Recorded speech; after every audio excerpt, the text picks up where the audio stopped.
Perkenalkan, nama saya Pramudia Krisna Adiwibowo dengan NIM 203030302190, jurusan manajemen dari kelas E. Di sini saya akan mempresentasikan pemahaman saya terhadap pemakaian tanda baca. Baik, mari kita mulai. Pemakaian tanda baca. A. Tanda titik. 1. Tanda titik dipakai pada akhir kalimat pernyataan. 2. Tanda titik dipakai di belakang angka atau huruf dalam suatu bagan, ikhtisar, atau daftar. 3. Tanda titik dipakai dalam daftar pustaka di antara nama penulis, tahun, judul tulisan, dan tempat terbit. 4. Tanda titik dipakai untuk memisahkan bilangan ribuan atau kelipatannya yang menunjukkan jumlah. B. Tanda koma. 1. Tanda koma dipakai di antara unsur-unsur dalam suatu pemerincian atau pembilangan. 2. Dipakai sebelum kata penghubung seperti tetapi, melainkan, dan sedangkan dalam kalimat majemuk setara. 3. Dipakai untuk memisahkan anak kalimat yang mendahului induk kalimatnya.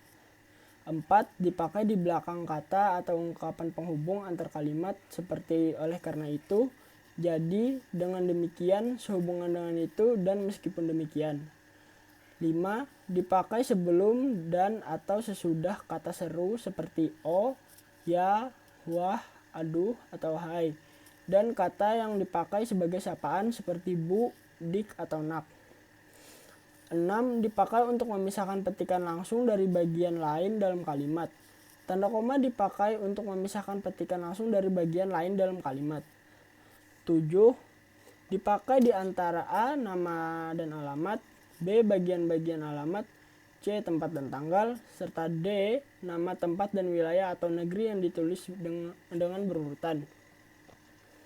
8.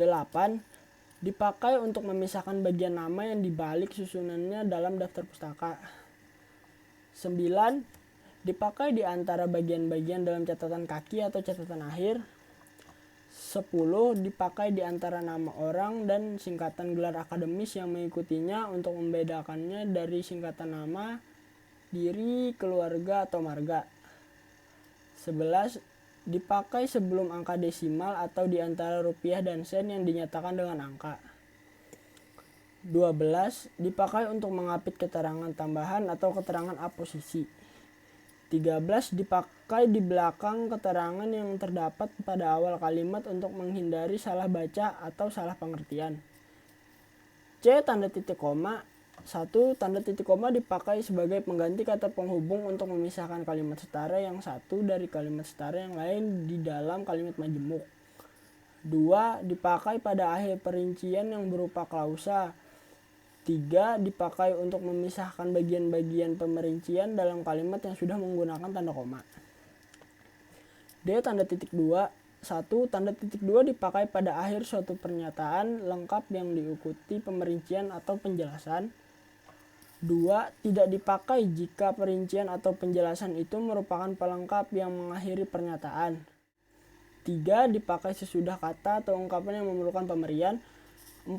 Dipakai dalam naskah drama sesudah kata yang menunjukkan pelaku dalam percakapan. 5. Dipakai di antara A. Jilid atau nomor dan halaman, B. Surah dan ayat dalam kitab suci, C. Judul dan anak judul suatu karangan, serta D. Nama kota dan penerbit dalam daftar pustaka. E. Tanda hubung. Tanda hubung dipakai untuk menandai bagian kata yang terpenggal oleh pergantian baris. 2. Dipakai untuk menyambung unsur kata ulang. 3. Dipakai untuk menyambung tanggal, bulan, dan tahun yang dinyatakan dengan angka atau menyambung huruf dalam kata yang dieja satu-satu. 4. Dipakai untuk memperjelas hubungan bagian kata atau ungkapan. 5. Tanda hubung dipakai untuk merangkai se, ke, an. 6. Dipakai untuk merangkai unsur bahasa Indonesia dengan unsur bahasa daerah atau bahasa asing. 7. Digunakan untuk menandai bentuk terikat yang menjadi objek bahasan. F. Tanda pisah. 1. Tanda pisah dipakai untuk membatasi penyisipan kata atau kalimat yang memberi penjelasan di luar bangun kalimat. 2. Dapat dipakai juga untuk menegaskan adanya keterangan aposisi atau keterangan yang lain. 3. Dipakai di antara dua bilangan tanggal atau tempat. yang berarti sampai dengan atau sampai ke. G. Tanda tanya. 1. Tanda tanya dipakai pada akhir kalimat tanya. 2. Dipakai di dalam tanda kurung atau menyatakan bagian kalimat yang disangsikan atau yang kurang dapat dibuktikan kebenarannya. H. Tanda seru. Tanda seru dipakai untuk mengakhiri ungkapan atau pernyataan yang berupa seruan atau perintah yang menggambarkan kesungguhan, ketidakpercayaan, atau emosi. I. Tanda elipsis. 1. Tanda elipsis dipakai untuk menunjukkan bahwa dalam suatu kalimat atau kutipan ada bagian yang dihilangkan. 2. Dipakai untuk menulis ujaran yang tidak selesai di dalam dialog. J. Tanda petik. 1. Tanda petik dipakai untuk mengapit petikan langsung yang berasal dari pembicaraan, naskah, atau bahan tertulis lain. 2. Dipakai untuk mengapit judul sajak, lagu, film, sinetron, artikel, naskah, atau bab buku yang dipakai dalam kalimat. 3. Dipakai untuk mengapit istilah ilmiah yang kurang dikenal atau kata yang mempunyai arti khusus. K. Tanda petik tunggal. 1. Dipakai untuk mengapit petikan yang terdapat dalam petikan lain. 2.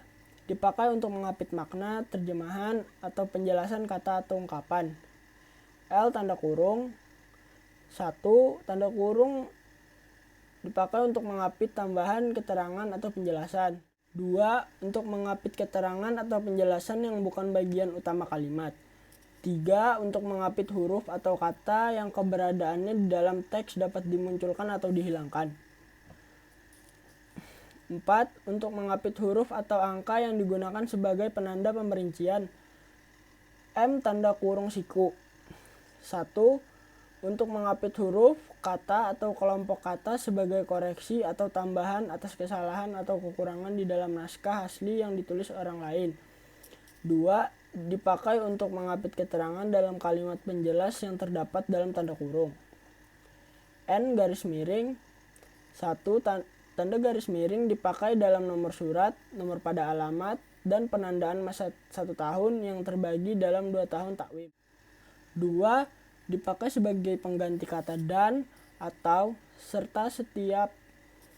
3. Dipakai untuk mengapit huruf, kata, atau kelompok kata sebagai koreksi atau pengurangan atas kesalahan atau kelebihan di dalam naskah asli yang ditulis orang lain. O. Tanda penyingkat atau apostrof. Dipakai untuk menunjukkan penghilangan bagian kata atau bagian angka tahun dan konteks tertentu. Terima kasih.